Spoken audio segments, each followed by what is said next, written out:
Good morning student. Standard 9 का हम दाजू chapter देख रहे थे। उसका हमने फर्स्ट वीडियो देखा तो कैसे जगदीश बाबू कैफ़े में बैठ के कोई अपने को ढूंढ रहे थे। वहाँ पे मदन का परिचय होता है। मदन एक पहाड़ी विस्तार में रहने वाला है। जगदीश बाबू को चाय देने के बाद मदन का पूरा परिचय देने लगता है। उसके बाद जगदीश बाबू ने गांव का नाम पूछा तो यहाँ पे बच्चों आगे देखो कि गांव का नाम बताया कि डोटिया लगो व सक चता हुआ सा बोला। उसका गांव बताने का नाम उसे थोड़ा अजीब सा लगता है।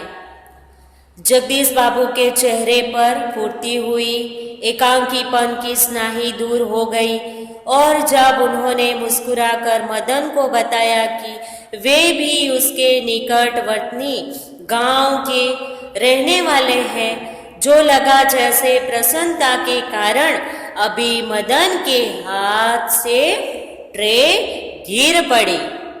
बराबर जगदीश बाबू ने यही बताया कि मैं भी आपके गांव के नजदीक का ही हूँ। इसीलिए उसको, वो छोटा बालक था, इसीलिए उसको बहुत अच्छा लगा। उसके मुंह से शब्द निकल न चाह कर भी न निकल सके। खोया खोया सा वह अपने अतीत को फिर लौट कर देखने का प्रयत्न कर रहा हो। अतीत गांव, ऊंची पहाड़ियाँ, नदी, ईजा माने माँ। पहाड़ी विस्तार में माँ को ईजा कहते हैं। बाबा, दीदी, भूली उसकी छोटी बहन का नाम है। दाजू बड़ा भाई, दाजू माने बड़ा भाई। मदन को जगदीश बाबू के रूप में किसी छाया निकट जान पड़ी। ईजा नहीं, बाबा नहीं दीदी, भूली नहीं, दाजू, हाँ दाजू। तो जगदीश बाबू मदन को कौन से रूप में दिखाई देने लगे? तो दाजू के रूप में दिखाई देने लगे। 2-4 ही दिनों में मदन और जगदीश बाबू के बीच की अजनबीपन की खाई दूर हो गई। टेबल पर बैठने ही मदन का स्वर सुनाई देता, दाजू जी हिन्नी। दाजू आज तो ठंड बहुत है। दाजू क्या यहाँ भी हिम पड़ेगा? ह्यू माने हिम। दाजू आपने तो कल बहुत थोड़ा खाना खाया। तभी किसी और से बाई की आवाज पड़ती और मदन उस आवाज की प्रतिध्वनि के पहुंचने से पहले ही वहां पहुंच जाता। ऑर्डर लेकर फिर जाते जाते जगदीश बाबू से पूछता, दाजू कोई चीज, पानी लाओ। बराबर इतना आत्मीयतापन, अपनापन उसे लगने लगा था। हर समय बड़ा भाई दाजू दाजू कह के वो पुकारता था। शब्दों को उतनी ही आतुरता और लगन से दोहराता जितनी आतुरता से बहुत दिनों के बाद मिलने पर भी माँ अपने बेटे को चूमती है, वैसा यहाँ पे दाजू जगदीश बाबू और मदन के साथ हो रहा था। कुछ दिनों बाद जगदीश बाबू का एकांकीपन दूर हो गया। उन्हें अब चौक कैफे ही नहीं, सारा शहर अपनेपन में रंगा हुआ सा लगने लगा। परंतु अब उन्हें यह बार बार दाजू कहलाना अच्छा नहीं लगता और वह यह मदन था कि दूसरे टेबल से भी दाजू, मदन इधर आओ, आया दाजू। बराबर अभी जगदीश बाबू को पूरा शहर पहचानने लगा था और दाजू शब्दों उनको अच्छा नहीं लग रहा था। दाजू शब्द की आवृत्ति पर जगदीश बाबू के मध्यम वर्गीय संस्कार जाग उठे। बराबर, उसको अच्छा नहीं लग रहा था। अभी शायद उसके पास सभी फुल फैसिलिटी आ गई होगी, इसीलिए उसको अच्छा नहीं लग रहा था। अपनत्व की पतली डोरी आंख की तेज धार के आगे न टिक सकी। दाजू चाय लाओ। चाय नहीं, लेकिन यह दाजू दाजू क्या चिल्लाते रहते हो दिन रात। बराबर, ये मासूमियत मदन को इतना ये वर्ड छू जाता है। किसी की प्रेस्टी का ख्याल भी नहीं है तुम्हें। बराबर, जगदीश बाबू को मुंह क्रोध से कारण तमतमा गया। शब्दों पर अधिकार नहीं रह सका। मदन प्रेस्टीज का अर्थ समझ सकेगा या नहीं, यह भी उन्हें ध्यान नहीं रहा। पर मदन बिना समझाए ही सब कुछ समझ गया था। मदन को जगदीश बाबू के व्यवहार से गहरी चोट लगी।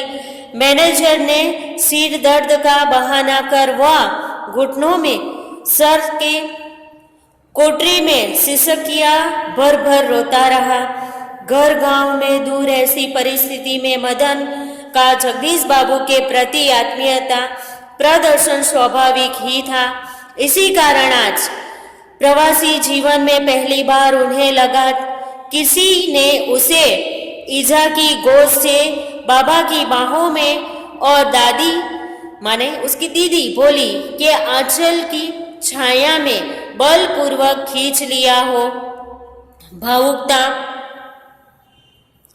साई नहीं हो।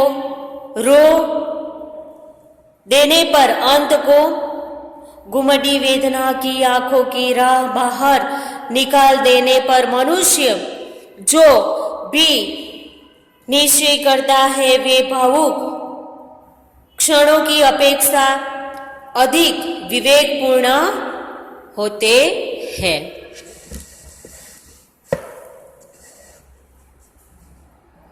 मदन पूर्ववत काम करने लगा। मदन उससे बाहर निकल आता है और पूर्ण फिर से वो अपना काम करने लगा। दूसरे दिन कैफे जाते हुए अचानक ही जगदीश बाबू की भेंट बचपन के सहपाठी हेमंत से हो गई। कैफे में पहुंचकर जगदीश बाबू ने इशारे में मदन को बुलाया, परंतु उन्हें लगा जैसे वह उनसे दूर दूर रहने का प्रयत्न कर रहा हो। दूसरी बार बुलाने पर ही मदन आया। आज उसके चेहरे पर वह मुस्कान न थी और न ही उसके क्या लाऊ दाजू कहा। स्वयं जगदीश बाबू को ही कहना पड़ा 2 चाय 2 आमलेट, परंतु तब भी लाया दाजू कहने की अपेक्षा लाया साहब कहकर वह चल दिया, मानो दोनों अपरिचित हो। शायद पहाड़िया है, हेमंत ने अनुमान लगाकर पूछा। हाँ, रुखा सा उत्तर दे दिया जगदीश बाबू ने और वार्तालाप का विषय ही बदल दिया। मदन चाय ले आया था। क्या नाम है तुम्हारे लड़के?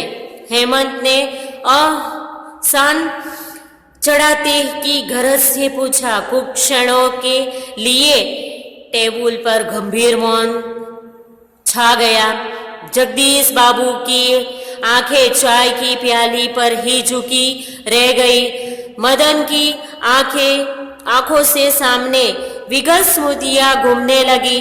जगदीश बाबू का एक दिन ऐसे ही नाम पूछना, फिर दाजू आपने तो कल थोड़ा ही खाया, और एक दिन किसी की प्रेस्टीज का ख्याल नहीं रहना तुम्हें। जगदीश बाबू ने आंखें उठाकर मदन की ओर देखा। उन्हें लगा जैसे अभी वह ज्वालामुखी सा फूट पड़ेगा। हेमंत ने आग्रह के स्वर से दोहराया, क्या नाम है तुम्हारा? बॉय कहते हैं साहब मुझे। संक्षिप्त का सा उत्तर देकर वह मुड़ गया।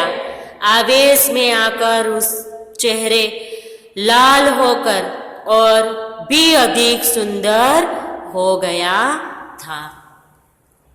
तो ये है बाल मन का श्रमिक जीवन, कैसे मदन बालक है और जगदीश बाबू ने पहले अपना कर उसको ठुकरा दिया था। तो ये यहाँ पे लेसन में हमें बताया गया है। तो बच्चों, ये लेसन आपको समझ में आया होगा।